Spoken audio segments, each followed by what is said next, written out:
Andar com o Senhor não é fácil, mas não tem caminho mais prazeroso.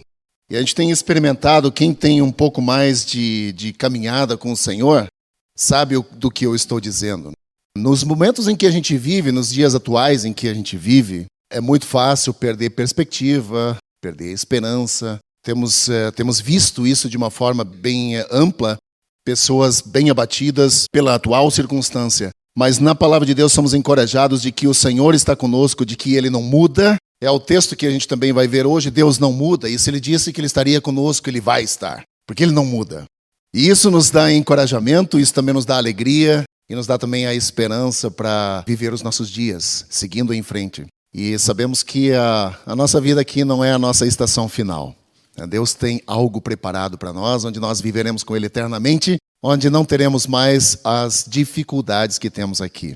Para vocês que conhecem a Igreja Evangélica Livre, nós não costumamos falar muito de dinheiro, vocês sabem disso. E como nós estamos viajando pelo livro de Malaquias, nós chegamos nesse ponto das finanças, num dia como hoje. E eu penso, o que finanças tem a ver, ou falar sobre finanças, sobre a importância, o que isso tem a ver com batismo, sobre morte de Cristo na cruz e etc. Mas a forma como eu lido com as minhas posses diz muito sobre o meu discipulado, sobre quem Jesus é na minha vida. Então, se o batismo é o primeiro passo que eu dou de obediência depois de entregar minha vida a Cristo, a forma como eu administro a minha vida vai dizer muito também sobre quem Cristo é na minha vida em termos de discipulado. Como eu ando com o Senhor daqui para frente, como eu lido com as minhas finanças, como eu lido com os meus relacionamentos.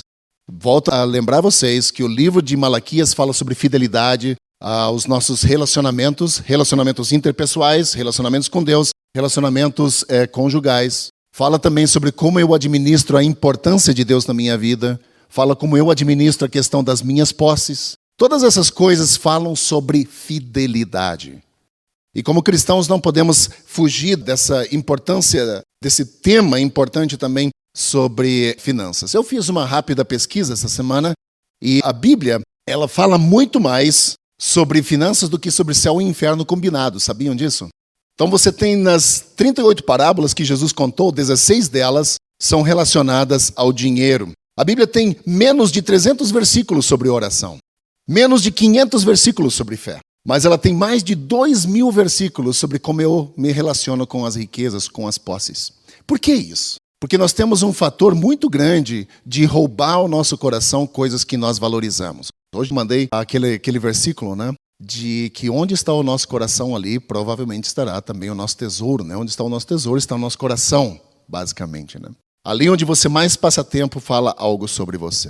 Agora, o que esse texto, por que a importância da contribuição aqui nesse contexto de Malaquias? Se você tem a sua Bíblia aberta, você pode então acompanhar comigo, capítulo 3.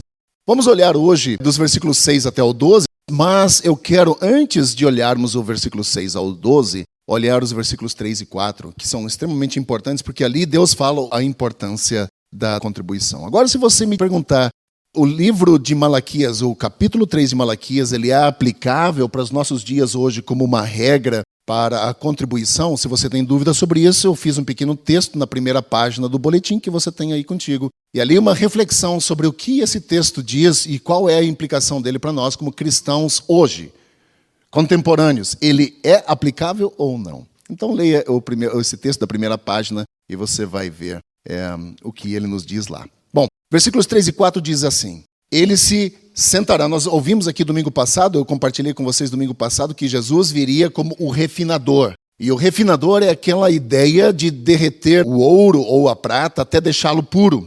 E o refinador, ele vai achar o ouro puro quando a imagem dele estiver refletida no ouro ou na prata. E é isso que Jesus faria conosco. Ele pegaria a nossa vida, nos purificaria, tiraria toda aquela sujeira até ter a imagem dele refletida em nós. Isso é a função de Jesus, ou essa era a missão de Jesus sobre a terra. E aqui ele diz, ele se sentará, versículo 3 do capítulo 3, ele se sentará como um refinador e purificará de prata, purificará os levitas e os refinará como ouro e prata. Assim trarão o Senhor ofertas com justiça. Então as ofertas de Judá e de Jerusalém serão agradáveis ao Senhor, como nos dias passados, como nos tempos antigos. Eles estavam menosprezando aqui, a questão da contribuição, porque era uma regra que os judeus tinham que cumprir Eles estavam menosprezando, ao invés de ser animais puros, estavam trazendo animais aleijados, com problemas, enfim. E Deus estava abominando esse tipo de atitude. Portanto, o coração é muito importante. Lembra que eu falei aqui de Caim e Abel, que foram os primeiros lá em Gênesis, que trouxeram ofertas ao Senhor. Um foi rejeitado e o outro foi aceito, mas não pelo fato da oferta que trouxeram, mas sim pelo estado do coração deles. Eu quero ver com vocês o texto de Malaquias. Eu vou dar um pequeno spoiler do texto inicial. É um texto dado aos israelitas. Esse texto foi escrito 400 anos antes de qualquer igreja cristã existir. A regra para o Novo Testamento, para a igreja no Novo Testamento, é questão de coração. É cada um contribuir com alegria. E sim, temos que contribuir. Faz parte da nossa responsabilidade como cristãos de manter o reino de Deus avançando. Deus quis que fosse assim. Agora, Malaquias, ele tem uma reflexão para cada um de nós sobre características de uma contribuição graciosa. O que Deus busca? Deus busca coração, atitude correta de coração. Então, quando eu vou vir à igreja aos domingos cantar uma canção ao Senhor, com que coração eu venho cantar essa canção ao Senhor? Eu posso ser o pior, ter uma vida dissoluta e ainda assim abrir a minha boca e cantar ao Senhor, mas meu coração está longe dele. Por isso Deus diz em Isaías, vocês me louvam com os lábios, mas o coração de vocês está longe. Então eu posso trazer ofertas ao Senhor, milhares de reais ao Senhor, mas o meu coração está longe de Deus, e é um tipo de coração que Deus não quer. E é essa a importância de Malaquias para a nossa vida no discipulado. Qual é o coração de uma pessoa que entende a responsabilidade e de seu papel na igreja, seja ele na contribuição com os seus dons, porque eu e você temos responsabilidade dentro da igreja. Eu não sou salvo, eu não me batizo apenas para agradar alguém. Eu me batizo porque eu demonstro diante do Senhor que agora eu quero viver uma vida pautada nos princípios e valores do Evangelho e eu quero contribuir para o avanço do reino sobre a terra com os meus dons, meus talentos e também as minhas posses. Essa é a atitude de um cristão e o discipulado faz parte disso. Minhas finanças precisam ser convertidas ao Senhor também.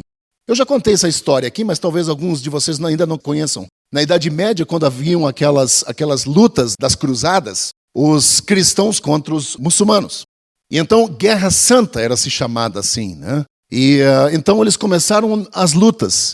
Finalmente alguém disse, olha, cristãos não podem matar pessoas. Então nós não podemos ir à guerra e matar pessoas. Então alguém teve uma ideia brilhante. Ele disse, vamos contratar pessoas que não são cristãos, que vão lutar a nossa luta pela gente. Finalmente alguém disse, essa é uma boa ideia, só que como eles não são cristãos, não podem lutar porque não seria uma guerra santa. Eles precisam ser batizados. Alguém disse, mas se eles batizarem, se tornarão cristãos, não poderão lutar. O que a gente faz? Ele diz, é muito simples, vamos batizá-los, eles ficam com a espada para fora. Então ele é cristão, mas o braço não sabe. E tem gente que batiza assim, bota a carteira para fora, né? Ele é cristão, mas a carteira não sabe. Então é só uma pequena ilustração de que às vezes nós entregamos parte da nossa vida ao Senhor e não a outra parte a gente não entrega. E Deus não gosta desse tipo de coisa. A gente vê na Bíblia que ou nós somos totalmente de Deus ou nós não somos. As nossas finanças, elas partem do princípio de que quanto mais você reter, mais você vai ter. Esse é o nosso princípio de atitude. Agora, quando nós olhamos para a matemática da Bíblia, quanto mais você contribui, mais você é discípulo de Cristo. Nós ouvimos isso. Nós temos visto isso e somos abençoados também, cada um de nós. Mas vamos olhar as características que Deus procura e que Deus quer desenvolver na vida. Volto a dizer, o livro de Malaquias foi dado especificamente para um povo israelita lá do Antigo Testamento. Os princípios do Novo Testamento são pautados na graça, decisão de andar com o Senhor, decisão de dedicar ao Senhor, sabendo que temos uma responsabilidade na contribuição. Versículo 6, vamos começar do versículo 6, da característica de contribuição. São 5 princípios que a gente encontra nesse texto. O primeiro é concentrar-se no caráter do Senhor. Essa é a primeira coisa que nós temos que ter em nossa mente. Eu preciso me concentrar em quem Deus é, no caráter de Deus. Versículo 6 diz uma coisa muito interessante. Vejam só. De fato, eu, o Senhor, não mudo. Esse é o caráter do Senhor e eu comecei a mensagem dessa forma. Eu, o Senhor, não mudo. Por isso vocês, descendentes de Jacó, não foram dizimados. Deus tinha todo o direito de dizimar esse povo se ele quisesse. Mas Deus diz, por amor ao meu nome e por eu ser fiel à aliança que eu tenho com vocês, e eu não mudo, por isso vocês não foram dizimados. Se o mundo está caindo aos pedaços, se tuas finanças não estão indo bem, Se tua saúde não está indo bem, se teus relacionamentos não estão indo bem, saiba de uma coisa, Deus não muda.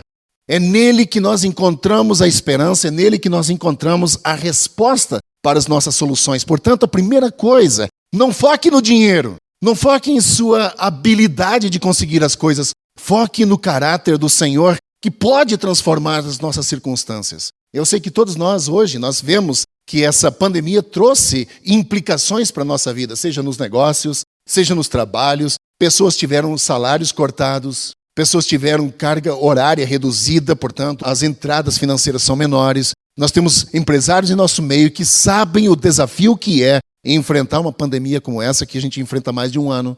Nós sabemos que não está sendo fácil para ninguém. Portanto, o foco não deve ser a preocupação como eu vou manter as finanças, mas sim em quem Deus é. Deus sabe das nossas dificuldades. Deus conhece os nossos problemas. Então, o que Deus procura? Pessoas que se concentram no caráter que Ele tem. O caráter de Deus. Veja, eu não mudo, diz o Senhor. Esse é o caráter de Deus. Ele não muda. Então, a primeira característica que Deus busca de um adorador, de alguém que realmente é discípulo do Senhor Jesus, é que Ele não muda. Essa é a primeira coisa. A segunda, voltar de todo o coração para Deus. Eu venho batendo isso aqui desde o início. Malaquias é uma carta de amor de Deus ao seu povo. Ele está chamando o povo de volta a um relacionamento. E nós, olhando para essa carta, nós percebemos o coração que Deus tem. Deus ama se relacionar com o seu povo. Deus criou o ser humano para que se relacionasse com Ele. Infelizmente, o povo se afasta do Senhor, abandona o Senhor, e Deus agora está chamando esse povo de volta. É muito interessante como Ele faz isso.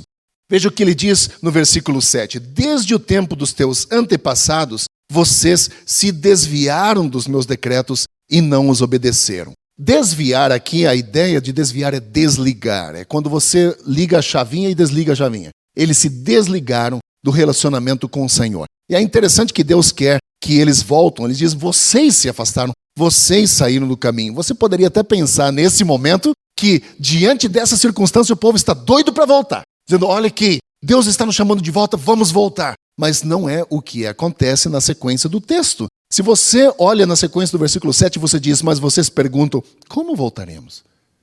Basicamente eles estão dizendo, como é que a gente vai voltar se a gente nunca se afastou do Senhor? Nós não nos afastamos, o Senhor está enganado. O versículo 7, ele nos chama a atenção, porque aqui é a sexta vez que no livro se repete a mesma coisa, a mesma atitude. Nós não fizemos isso. Nós não afastamos. Nós não deixamos de amar. A sexta vez que essa mesma atitude aparece no livro de Malaquias. Isso fala um pouco do coração do ser humano. É melhor negar uma realidade do que assumi-la. Dizer, não, nós realmente estamos errados e nós realmente nos afastamos do Senhor. Acho tão interessante, um dos meus textos favoritos da Bíblia é Jeremias 3:22. Desse contexto de Deus declarando o seu amor para o seu povo. Jeremias 3:22 diz, voltem, filhos rebeldes, e eu os curarei da sua rebeldia. Isso é um desejo de Deus, de trazer restauração para o relacionamento que o pecado quebrou. O nosso afastamento, Deus tem interesse em nos trazer de volta, mas precisamos de algumas características. O primeiro passo é que a gente assuma a responsabilidade, assim como o filho pródigo fez. Nós temos a mesma característica que esse povo. Não, nós não fizemos isso. Nós não nos afastamos do Senhor. Mas o filho pródigo, quando ele se afasta do seu pai, ele diz, como é que eu vim parar aqui? Ele reconhece que ele estava lá no meio daqueles porcos, comendo lá a comida que os porcos comiam. E ele diz, como eu vim parar aqui? Essa deveria ser a nossa atitude também, eventualmente em nossa vida. E ninguém se afasta do Senhor, pelo menos eu acho que ninguém se afasta do Senhor de forma intencional. Nós menosprezamos coisas aqui, menosprezamos coisas lá. E quando nós menos percebemos, estamos num caminho perigoso. E aí deveríamos nos fazer a pergunta, como eu cheguei aqui? Essa primeira coisa é jogar limpo. E a segunda coisa é, como eu faço para voltar para casa? Foi o que o filho pródigo fez. Como eu cheguei aqui? E o que eu faço para voltar para casa? Porque Deus está disposto a nos receber de volta. Ele diz, voltem, voltem, filhos rebeldes, e eu vou curar a rebeldia de vocês. Eu vou restaurar vocês. Eu vou purificar vocês, assim como o ourives faz com o ouro. Eu purifico vocês. E uma maneira de retornar é entender que nós precisamos considerar importante as coisas que Deus considera importante. Se Deus considera importante que nós tenhamos relacionamentos bons, eu devo me esforçar. Lembra que há 2 semanas atrás a gente falou sobre relacionamentos interpessoais? Que as pessoas quebraram relacionamentos interpessoais, é melhor você apagar, às vezes, relacionamentos do que, de repente, você se dedicar a restaurá-los. Quantos de vocês já falaram alguma vez na vida, ou já ouviram alguma vez na vida, essa pessoa morreu para mim? Quando nós dizemos isso, ou ouvimos isso, é uma declaração clara de que eu não quero mais investir naquele relacionamento. Eu quero distância, eu quero apagar esse relacionamento. Isso para um cristão não deveria existir, irmãos. A palavra de Deus nos ensina que nós deveríamos nos dedicar e nos esforçar para viver em paz com todos. Se nós temos problemas nos relacionamentos, nos dedicar para resolver. Não apagar os relacionamentos. A palavra de Deus também nos diz que nós seríamos reconhecidos como discípulos de Cristo pela forma como nós nos amamos e não nos amassássemos, né? E às vezes a gente tem vontade de amassar um ao outro. Não no bom sentido, mas de amassar, de destruí-lo. E quando nós olhamos para um texto como esse, Deus procura características em nós que realmente leva a sério aquilo que Deus leva a sério. E aqui nós vemos para esse povo, Deus diz, não façam as entregas dos dízimos, das ofertas de vocês dessa forma. Façam assim. E o povo diz, Deus não vai se importar. Um pouquinho aqui, um pouquinho lá. E de repente estavam trazendo animais purulentos, feridos, velhos, né? Quebrados. Diz, Deus não vai se importar com isso. E eles estavam menosprezando aquilo que Deus tinha de importante. Versículos 8 a 10, primeira parte do versículo 10, fala uma coisa muito interessante, justamente sobre como Deus trata essa questão da contribuição aqui para esse povo, né? Pode um homem roubar de Deus? Contudo, vocês estão me roubando. E ainda pergunto, como é que roubamos você? De novo, a mesma frase, como é que a gente rouba você? Nos dízimos e nas ofertas, diz o Senhor. Vocês estão debaixo de grande maldição porque estão me roubando. A nação toda está me roubando. Tragam o dízimo todo ao depósito do templo para que haja alimento em minha casa. Aqui Deus está mostrando assim, a importância de nosso coração também ser convertido nessa área da contribuição, das necessidades. Se você for no salão social aqui embaixo, você vai ver um painel com os projetos missionários que são apoiados. Por que nós apoiamos projetos missionários? Porque ainda existe povo que ainda não conhece o Senhor. Nós temos um grande desafio agora na América Latina, na América do Sul especificamente, onde em poucos anos a Venezuela será um país muçulmano. Em poucos anos, não muito. Nós vemos que a Venezuela é um país economicamente quebrado, portanto, hoje nós temos muitos missionários muçulmanos chegando e assumindo pontos estratégicos na sociedade, nos negócios, nos comércios. E em pouco tempo, serão donos de todo o comércio da cidade e assim terão também essa autonomia, né, de fazer negócios. E em pouco tempo, o país será um país muçulmano. Você tem orado pela Venezuela, pelo povo venezuelano? Não, eu acho que não. Pois ore. Nós precisamos de um avivamento na América do Sul. Graças a Deus, a América do Sul ainda está indo bem nesse sentido. Pior é a Europa. Nós temos visto coisas terríveis sendo feitas e ditas. Quando nós falamos de ofertas, nós também investimos em missões. E a palavra de Deus é muito clara sobre isso, que esse é o desejo de Deus no Novo Testamento. Que nós financiemos isso. As primeiras missões do primeiro século foram financiadas por igrejas pobres. Pessoas que quase não tinham nada e que financiaram e que o desenvolvimento da igreja aconteceu através dos investimentos que a igreja levantou. Se você me disser, ok, dízimo é uma coisa da lei, 400 anos antes da lei ser promulgada, né, em Êxodo, nós vemos Abraão fazendo a sua doação em Gênesis 14:20, quando ele dá o dízimo, né, a Melquisedeque, antes mesmo da lei. Isso é já propósito de Deus. Que nós pudéssemos fazer parte daquilo que Deus está fazendo sobre a terra. Hebreus diz que aquilo que nós fazemos, a tarefa de evangelismo, anjos queriam fazer. Hebreus fala isso. E Deus diz, não, anjos não vão fazer, quem vai fazer? São os seres humanos. Nós, eu e você somos chamados a fazer isso, de levar a graça de Deus adiante. Como nós levamos isso? Primeiro, entregando a nossa vida a Cristo, batizando, e é isso que o irmão Elenilton leu aqui no início, Mateus 28, ide por todo mundo, pregai o evangelho a toda criatura, ensinando-as a guardar todas as coisas, batizando-as em nome do Pai, do Filho e do Espírito Santo. Essa nossa primeira tarefa é ir. Mas como a gente vai? Nós financiamos. Nós temos a Johanna, que está no projeto de preparação para ir. Para onde? Nepal. Nepal, um país hindu, praticamente. Nós queremos apoiá-la para que ela chegue lá. Então, isso tudo é feito com dízimos e ofertas. E quando nós deixamos de contribuir, nós deixamos de confiar no Senhor. Eu disse aqui antes que o nosso discipulado, a forma como eu me relaciono com o dinheiro, diz muito sobre quem eu sou. Muito sobre quem eu sou. E às vezes nós queremos reter, porque a nossa mente pensa, quem retém vai ter mais. E na economia de Deus é justamente o contrário. É quando nós entregamos ao Senhor e confiamos no Senhor de que Ele vai cuidar das minhas necessidades. Eu disse aqui antes, né? Primeira característica de Deus, Deus não muda. Ele sabe dos nossos problemas. Ele sabe do que nós precisamos.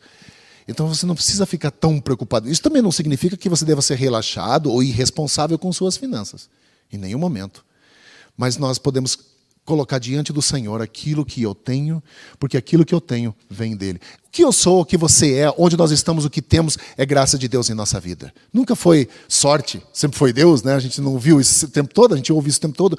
Nunca foi a minha própria capacidade, sempre foi graça de Deus sobre minha vida. Portanto, quando eu também participo do dízimo e das ofertas, eu estou dizendo, Deus, eu confio no Senhor também para cuidar das minhas necessidades.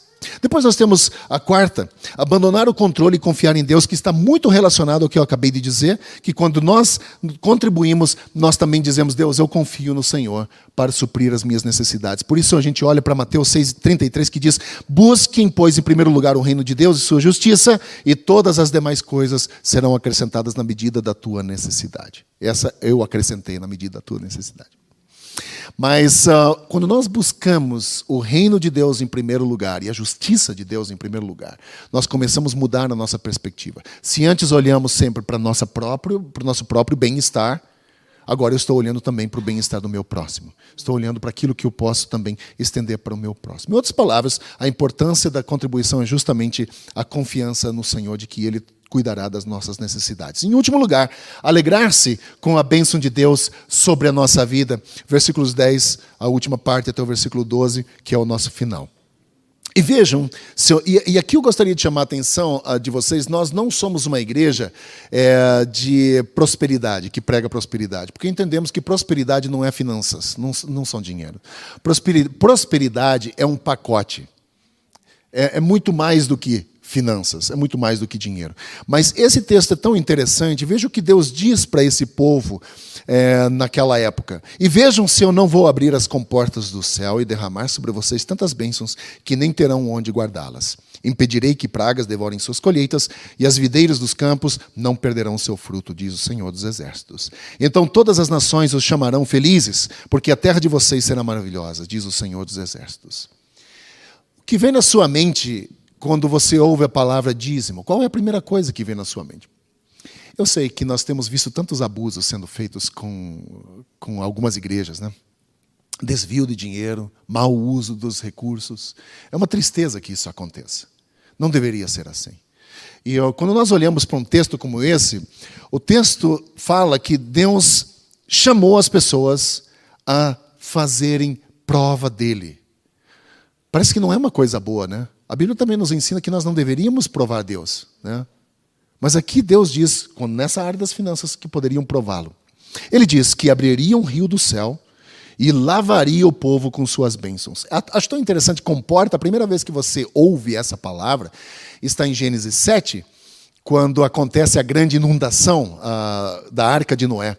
Lá diz que as comportas foram abertas. E é o mesmo termo que é usado aqui em Malaquias, ou seja, uma inundação de bênção. Deus diz, se você abrir o seu coração também para entender que essa questão do dízimos e ofertas é importante, vai vir uma inundação de bênção sobre você. Ele está dizendo isso para o povo.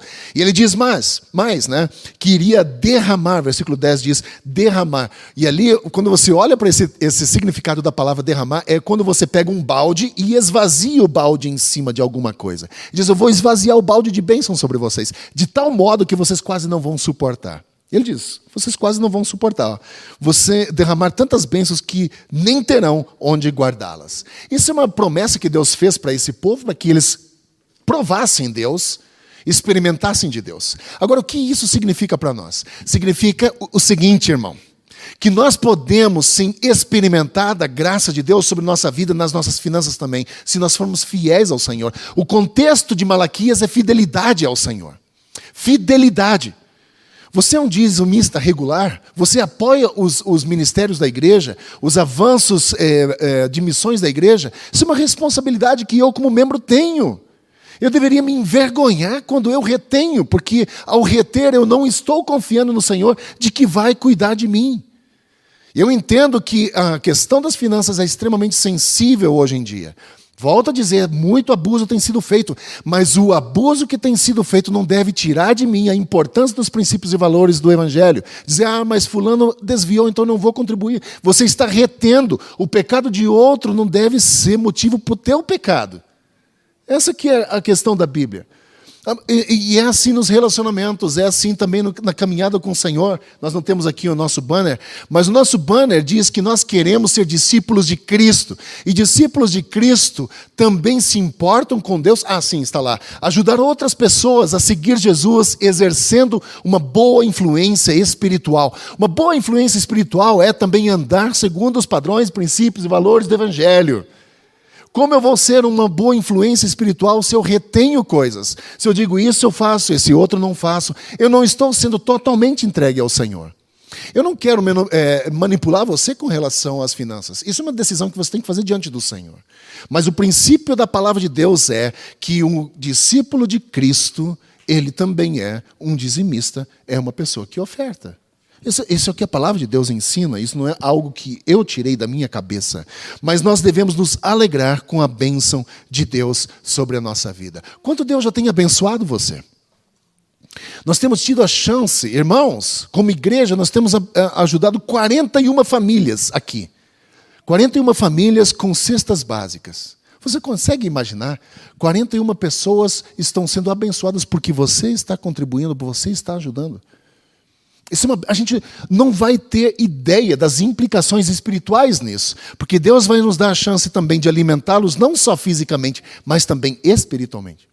De poder compartilhar do Evangelho e poder talvez contribuir na vida dessas pessoas, de mudar a circunstância, a realidade delas, onde elas podem de repente conseguir dar a volta por cima. É um momento difícil que eles estão vivendo. Portanto, a igreja precisa responder. 41 famílias ajudadas mensalmente aqui com alimentos nas cestas básicas. Deus tem sido fiel. Somos uma igreja pequena, mas veja o que nós podemos fazer quando nós nos unimos e nós podemos nos alegrar porque Deus tem nos abençoado. Você não veio para cá sem tomar café da manhã essa manhã, não é? Deus tem abençoado você. E nós louvamos ao Senhor por isso. E essas bênçãos que a gente às vezes retém, né, ou não compartilha, é uma tristeza. Né? Agora veja no final do versículo 12, desculpem. Ele fala sobre as pessoas irão olhar. Todas as nações os chamarão de felizes, porque a terra de vocês será maravilhosa. Vejam só, isso é uma indicação de que Deus iria se revelar através desse grupo de pessoas, para que as pessoas ao redor olhassem e dissessem, o que esse povo tem? Eu também quero.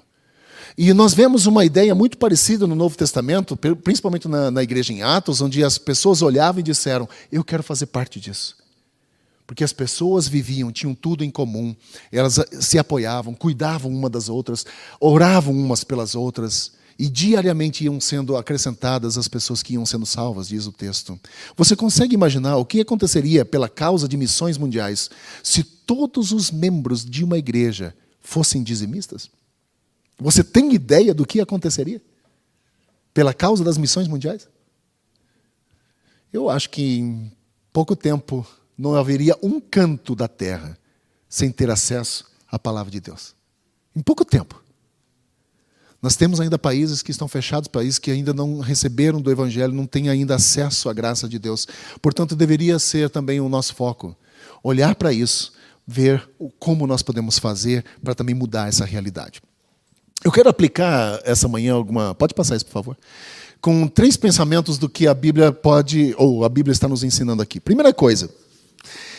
Examine as suas doações. Como está o seu coração? Você acha que dízimo é algo que foi instituído por um pastor para ficar rico? Por isso a gente tem que ter responsabilidade também, viu, gente? Se você percebe que tem coisas erradas, saia dessa igreja, sabe? Você tem aqui, as finanças da igreja são totalmente transparentes.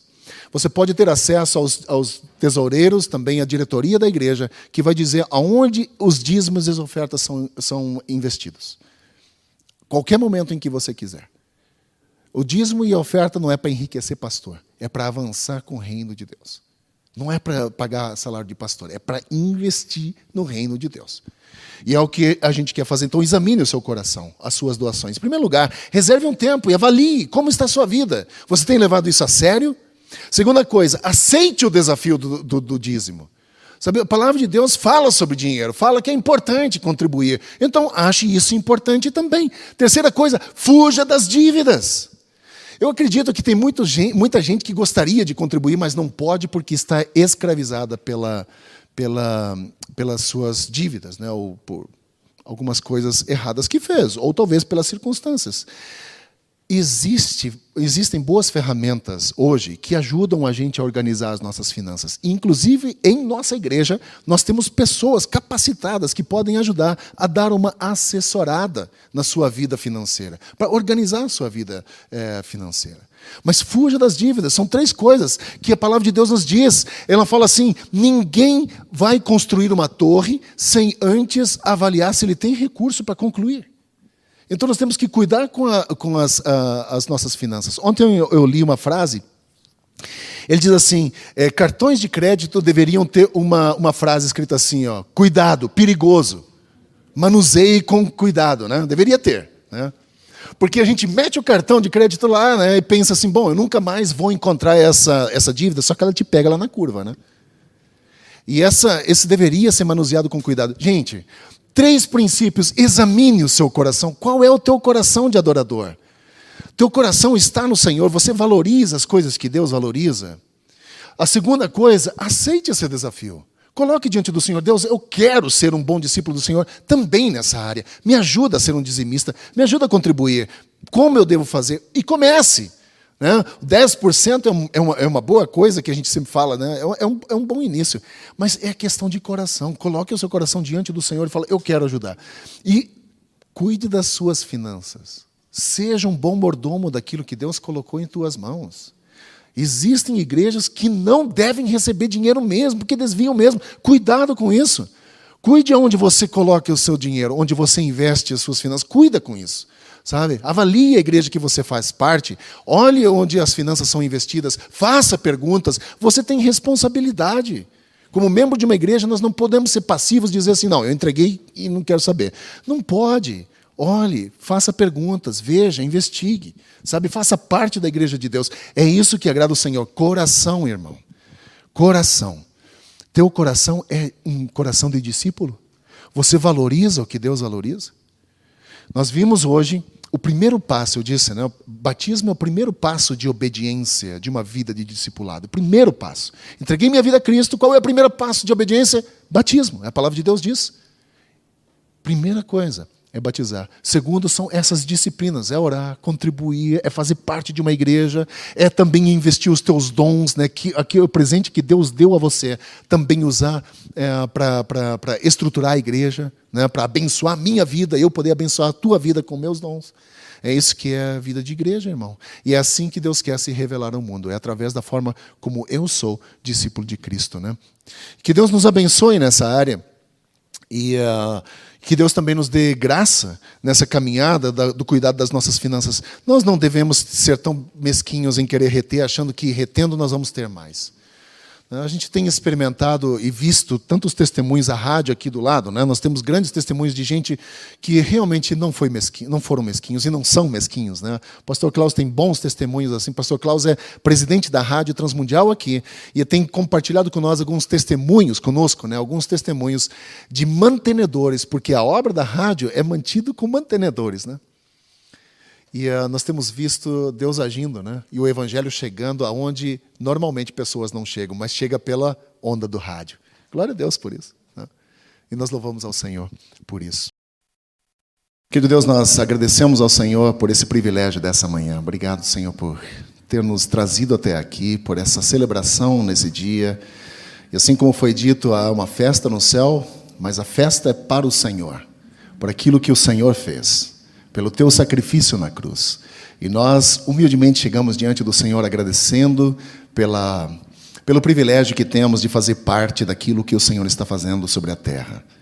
Isso é uma honra para nós, é uma alegria muito grande. E nós queremos pedir que o Senhor nos abençoe nessa semana, que nós possamos ser bons testemunhos do Senhor, bons discípulos do Senhor, que possamos falar do Senhor através do nosso comportamento, através das conversas que teremos, que possamos honrar o Senhor nos nossos compromissos e também nos nossos relacionamentos. E eu oro, Deus, para que o Senhor nos ajude com portas abertas, oportunidades. Oro também para que a graça do Senhor Jesus, o amor de Deus o Pai, a comunhão e a consolação do Espírito Santo seja conosco hoje e sempre. É o que eu penso em nome de Cristo. Amém.